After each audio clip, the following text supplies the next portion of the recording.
Non veg తిన్నప్పుడు ఈ pool Makkana కర్రీని, అలాగే పన్నీర్ వేసి చేసుకుంటే చాలా బావుంటది. తప్పకుండా ట్రై చేసి చూడండి. నేను వీడియోలో చూపిస్తున్న విధంగా చాలా సింపుల్‌గాను, తక్కువ ఆయిల్‌తో అయితే ప్రిపేర్ చేసుకున్నాను. చాలా క్రీమీగా, టేస్టీగా ఉన్నది. సో, ఇదైతే నేను రోటీస్‌లోకి అయితే చేసుకున్నానండి. ఇది సైడ్ డిష్‌గాను. అలాగే బిర్యానీస్‌లో కూడాను సూపర్‌గా ఉంటుంది. తప్పకుండా ట్రై చేసి చూడండి. ఎలా వచ్చిందో తప్పకుండా కామెంట్ చేయండి.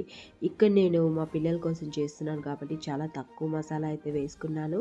ఇంకా వాళ్ళకైతే క్రీమీగా చేస్తే చాలా ఇష్టం. సో, అందుకే నేనైతే ఎప్పుడు కూడాను పన్నీర్ అయితే కర్రీ చేసుకున్నప్పుడు ఇలాగ ఇందులోని పాలైతే యాడ్ చేస్తానండి. చాలా బావుంటాయి.